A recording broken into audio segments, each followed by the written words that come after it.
पानी कहाँ से आ रहा होता है।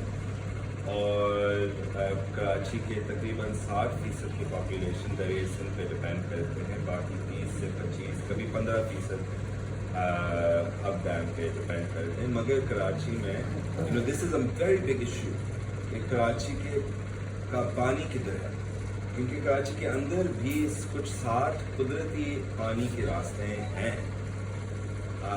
मलिर नदी जो मलिर नदी में गिरते हैं और जो लियारी नदी में भी गिरते हैं, मगर हमने उन सारे रास्तों को बंद कर दिया। We destroyed them with trash, with pollution, with raw sewage. Liari River gave birth to Karachi, but Liari River holds more sewage than it does water. And Liari River, I think, is the single largest contributor to pollution in the Arabian Sea. The single largest. यानी मुंबई भी इस list में शामिल है, but Karachi is the largest contributor to pollution in the Arabian Sea vis-a-vis the Liari River.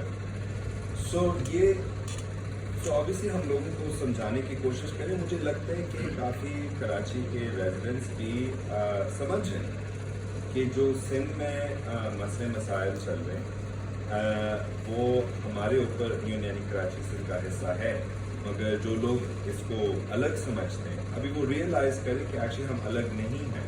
अगर हम एक ही पानी पी रहे होते हैं, अगर हम वही पानी पी रहे होते जो कि लोग सेक्टर में पी रहे होते, तो ऑफकोर्स हम एक ही धरती के हैं। अभी जो कराची के पॉलिटिकल सिचुएशन है, this has become very interesting. I am someone who believes कि इवन अगर हम कराची के बारे में बात करेंगे, तमाम कम्युनिटीज़ अगर हम जोड़ के लड़ें कराची के लिए, तो फिर कराची बहुत मजबूत हो जाएगा। कराची एक बहुत खूबसूरत शहर भी बन सकता है। कराची इनके अपने रेजिडेंट्स को सर्विसेज दे पाएगा। I remember someone said to me कि लियारी के हालात को देखो, शेख जुल्फ़िकार अली भुट्टो ने कहा कि हम लियारी को पेरिस बनाएंगे। सो मैंने कहा कि लियारी को क्यों पेरिस बनाएं जबकि हम लियारी को लियारी बना सकते हैं।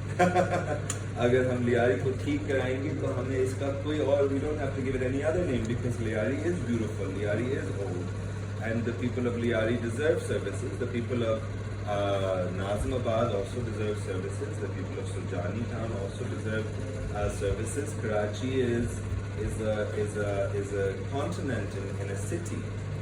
So हमें ना सिर्फ कराची के लोगों को समझाना पड़ेगा दरिया के बारे में, मगर हमें उनको ये भी समझाना पड़ेगा कि इनके हकूक़ क्या है, और जो लोग हमें लड़ाने की कोशिश कर रहे हैं, how do we catch them at their game? अच्छा